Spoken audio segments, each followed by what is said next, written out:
మౌనంగా చేసుకుందాం ప్రార్థన. మీ మనసులలో మీరు చేసుకోండి, గట్టిగా వద్దు. ఒక్కటే దేవుని అడగండి, దేవా యేసయ్యా, దేవా నా ఇంట్లో ఉన్నటువంటి వ్యాధులు తొలగించు, నా ఇంట్లో ఉన్నటువంటి కష్టాలు తొలగించు, నా ఇంట్లో ఉన్నటువంటి రోగ బంధకాలు తొలగించు, నా ఇంట్లో ఉన్న వ్యాధులు తొలగించు, నాకున్నటువంటి అతి పేదరికాలు తీసివేయి, నన్ను ఐశ్వర్యవంతుడిగా చేయి దేవా. అయ్యా ఇదిగో నా తండ్రి, కరువు కాటకాలు తొలగించు అయ్యా. నా ఇంట్లో ఏ దరిద్రము మూట కట్టుకుందో ఆ దరిద్రాన్ని బయట తీసుకొచ్చి ఆశీర్వాదాన్ని కుమ్మరించు దేవా. నా పిల్లలు నా తండ్రి ఆశీర్వదించబడాలి, నా పిల్లలు దీవించబడాలని అడగండి దేవుణ్ణి. దేవుడు అన్ని విషయాలలో మీకు సహాయం చేయబోతున్నాడు, అన్ని కష్టాలు తొలగించబోతున్నాడు. ఈ సంవత్సరంలో మీకున్న కష్టాలన్నీ తొలగించి పేదరికాన్ని తీసివేసి కడుపార మీరు తినేటట్టుగా చేయబోతున్నాడు. సంతోషంగా ఉండే రోజులు రాబోతున్నాయి.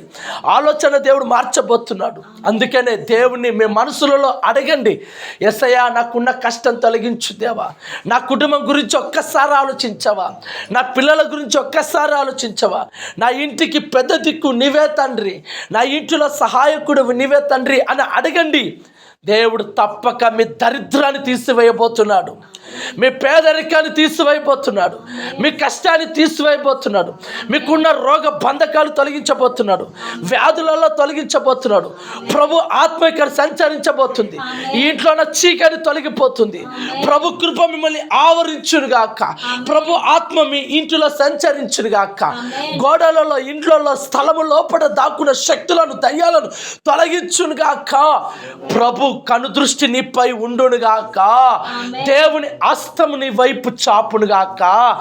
ఆశీర్వాదపు మూట నీవు పొందుకుందువుగాక, దీవెన మూటను పొందుకుందువుగాక. ప్రార్థించబోతున్నాను. ప్రార్థన. కృపా సత్య సంపూర్ణుడైనటువంటి దేవా, నీకు స్తుతులు స్తోత్రాలు అర్పణలు చెల్లిస్తున్నాం నా తండ్రి. ఇదిగో మాతో మాట్లాడిన ఈ వాక్యపు మాటలను బట్టి మాకున్నటువంటి దరిద్రాన్ని తీసివేయమని కోరుతున్నాను, మాకున్నటువంటి అతి పేదరికాన్ని తొలగించమని కోరుతున్నాను, మాకు వచ్చే కష్టాన్ని తీసివేయమని అడుగుతున్నాను, మాకున్న రోగాన్ని తీసివేయమని అడుగుతున్నాము, మాకున్న వ్యాధులు తొలగించమని అడుగుతున్నాము. ప్రభువా మమ్మల్ని ఆశీర్వదించండి, దీవించండి అయ్యా. మాకున్న శాపమేంటో, దరిద్రమేంటో, రోగమేంటో వాటన్నిటి నుండి విడుదల కలగ చేసి నీ సన్నిధిలో మమ్మల్ని ఆనందింప చేయమని అడుగుతున్నాను ప్రభువా. యేసయ్య కుటుంబానికి వచ్చిన కష్టమేంటో నీకు తెలుసు. పేదరికముతో మగ్గిపోతున్నారు దేవా అయ్యా, పేదరికముతో అలమటిస్తున్నారు దేవా, కష్టాలలో నలిగిపోతున్నారు దేవా, అప్పులలో చిక్కుకుపోతున్నారు ప్రభా. వీటన్నిటిని తీసివేయమని అడుగుతున్నాను. మరింతగా మీరు ఆశీర్వదించి కుటుంబాన్ని వర్ధిల్లింప చేయమని కోరుతున్నాను.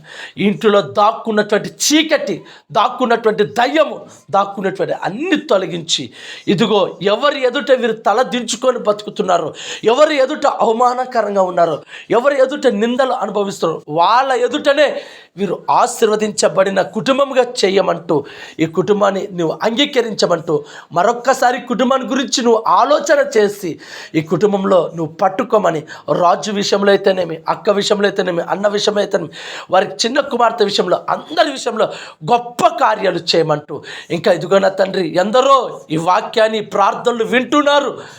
ఈ ఫోన్లో నా తండ్రి యూట్యూబ్ ఛానల్లో కూడా ఈ ప్రార్థనలు విని విశ్వసించిన వారి జీవితాలలో కూడా కార్యాలు జరిగించమంటూ యేసుక్రీస్తు నామములోనే అడిగి వేడుకుంటున్నాము తండ్రి.